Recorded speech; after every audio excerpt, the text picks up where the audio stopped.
In this lecture, we'll be discussing about dynamic loading. So let us see what is this dynamic loading and what is it used for.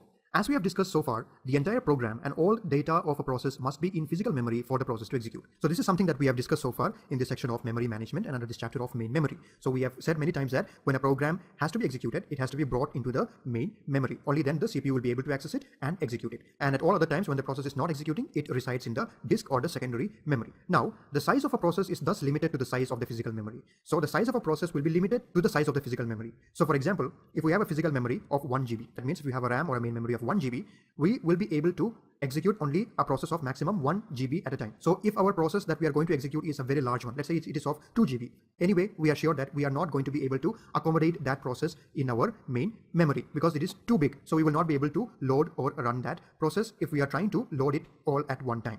So this is the limitation that we have. So in order to obtain a better memory space utilization, we can use dynamic loading. So in order to solve this problem, we are going to use something called dynamic loading. And we are going to use dynamic loading in order to obtain a better utilization of our memory space. Now, let us see how we can do it and how dynamic loading is going to help us to achieve this. So with dynamic loading, a routine is not loaded until it is called. So with dynamic loading, we are not going to load the complete program into the memory once it is to be executed.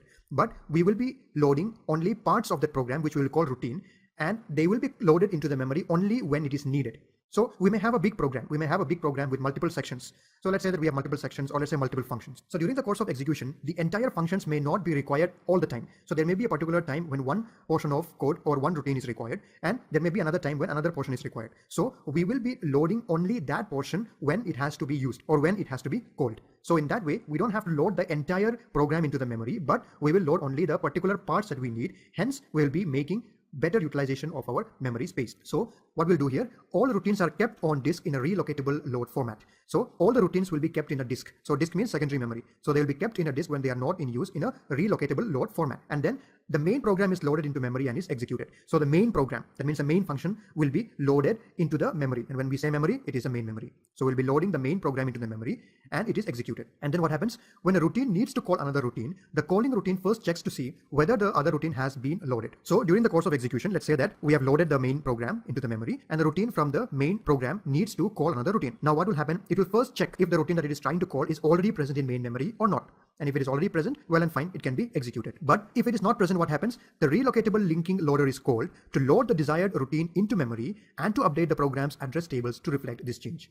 So if the particular routine that is being called is not present in memory, then what happens? By this point, what we mean is we are trying to call that routine. So that routine will be called, and using this linking loader, it will be loaded from the disk, that means from the secondary memory into the main memory. So when we need it, we are just calling it and we are loading it into the main memory and we are using it. And at all other times, it remains in the secondary memory. And after that, the control is passed to the newly loaded routine. So that means after loading that routine, the control is given to that particular routine and it can do its execution, whatever it is supposed to do. So this is how dynamic loading works. So we see that we are loading something only when we need it, and at other times, it will be kept in the disk. So hence, we don't need to load the entire program into the memory. So coming back to the example that we took, suppose we have only 1 GB of main memory and the program is of 2 GB. So what we'll do, we are not going to load the entire 2 GB. Anyway, it is not possible. So we will load the main program, provided that that is less than 1 GB. And then only those parts of routines that are currently needed will be loaded into the memory. And hence we can try to make that program work even though the main memory is less than the size of the program. So this is how dynamic loading works. Okay, so let us take a look at the advantages of this dynamic loading. So from the explanation itself,